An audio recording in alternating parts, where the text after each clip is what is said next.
get run over.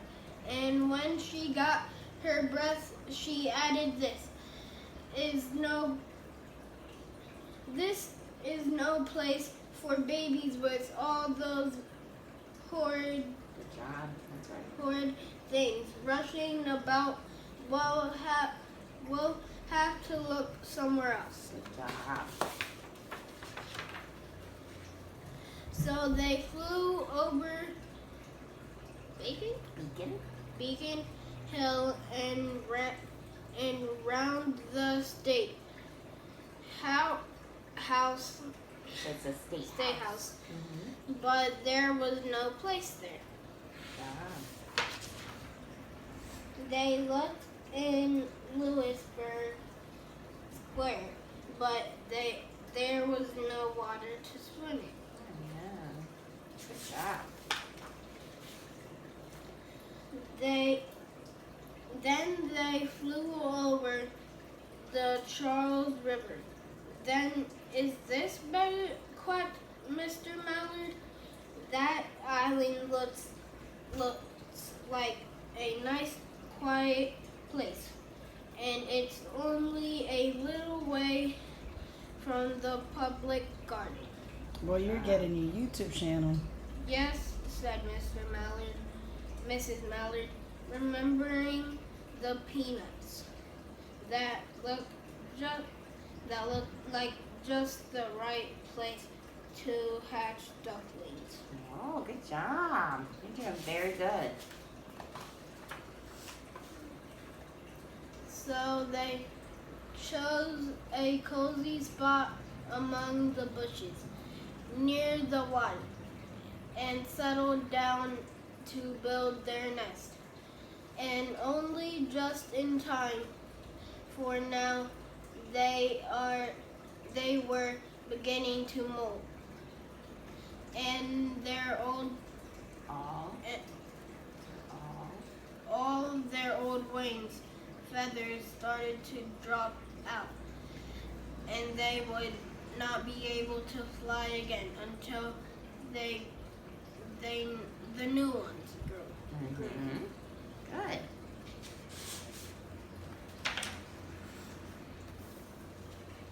So, but of course they could swim, and one day that they swam over to the park on the river bank, and there they met a policeman called Michael. Michael fed them peanuts, and after that, the Mallards called on Michael every day.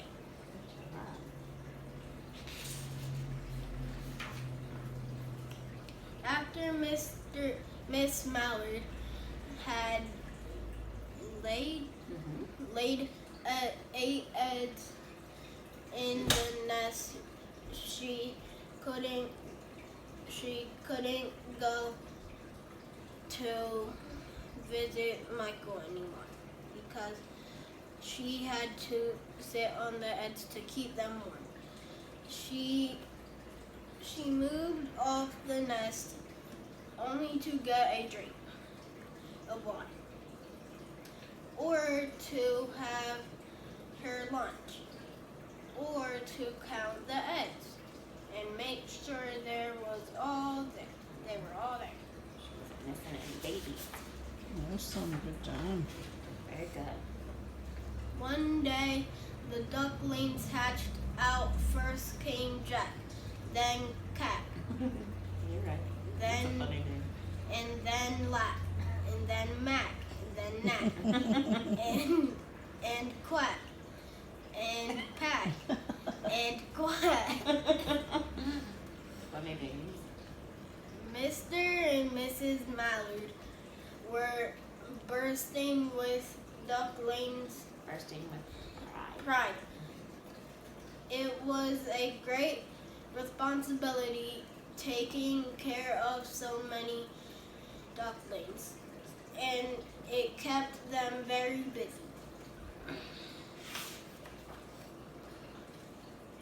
One day, Mr. Mallard decided to take a trip. He'd like to take a trip to see what the rest of the river was like. Further on, so off, he said, "I'll meet you in a week."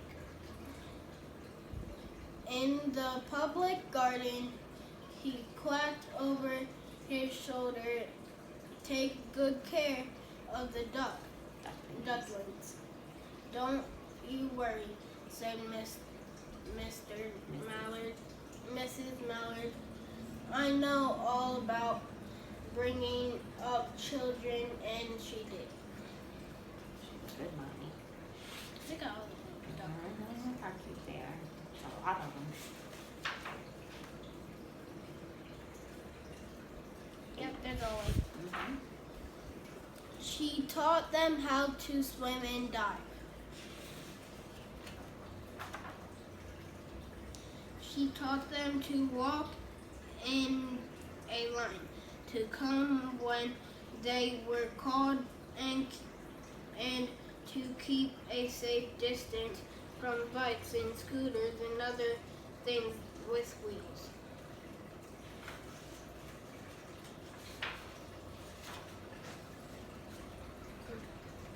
When at last she felt perfectly satisfied with them, she said one morning, "Come along, children, follow me." Before you could wink an eyelash, Jack, Cack, Lack, Mack, Knack, Quack, Pack, and Quack fell into a line. Just as they had been taught, Miss Mallard led the way into the water, and they swam behind her to the opposite bank.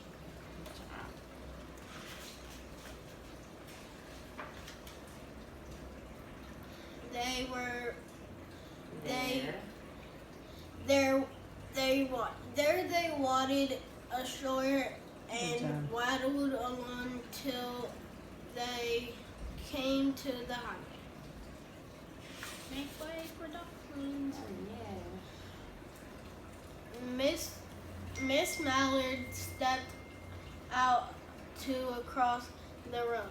Honk, honk went the horns on the speeding cars. Quack went Miss Mallard, and she tumbled back again. Quack, quack, quack, quack, quack, quack, quack went Jack, Cack, Lack, Mack, Knack, Quack, Pat, and Quack. Just as loud as their little quackers could quack. The cars kept speeding by and honking, and Miss Mallard and the ducklings kept right on quack, quack, quacking. Good job. Honk, honk, Mhm. quack, quack, It's like, look, she run over my babies. quack, quack, quack, quack, She's like, quack, you better stop. quack, quack.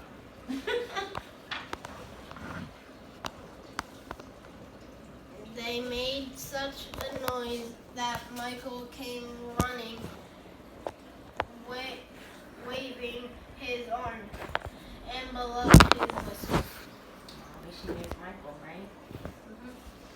Tweet! Quack, quack, quack, quack.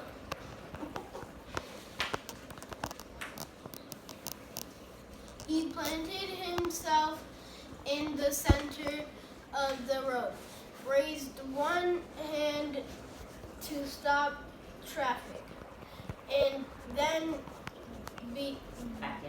beckoned with the other officer. The other. The other What is a white policeman do for Miss Mallard to cross? It's the same way, what they're saying is the same way that he has people cross the road, he did that for Mrs. Mallard. As soon as Miss Mallard and the ducklings were safe, on the other side of their way down Mount Vernon Street, Michael rushed back to his police booth. He made sure she was safe. The babies were safe. The rest of the story, we're gonna let Miss Kelly read it to you, cause we don't have a lot of minutes to get to school. All right. Okay. It says he called Clancy at headquarters and said, "There's a family of ducks walking down the street." Clancy said, "Family of what? Ducks?" yelled Michael. Send a police car, quick. Pay attention. So meanwhile, Mrs. Mallard had reached the corner bookshop and turned to Charles Street with Jack, Cack, Lack, Mac, Knack, Quack, Pack, and Quack, all marching in line behind her. You have to help Miss Kelly flip the page. Flip the page. Everyone stared. An old lady from Beacon Hill said, "Isn't it amazing?" And the man who swept the street said, "Well, now ain't that nice?" And when Mrs. Mallard heard them, she was so proud she tipped her nose in the air and she walked along with the extra swing in her waddle. When they came to the corner of Beacon Street, there was a police car with 4 policemen that Clancy had sent from headquarters. The policemen held back the traffic so Mrs. Mallard and the ducklings could march across the street, right into the public garden. Inside the gate, they all turned around to say thank you to the policemen. The policemen smiled and waved goodbye. When they reached the pond and swam across to the little island, there was Mr. Mallard waiting for them, just as he had promised. The ducklings liked their new island so much that they decided to live there. All day long, they followed and swam with the boats and ate peanuts. And when night falls, they swim into their little island and go to sleep. That's the end. The end. Yay! Good job! You're doing so well.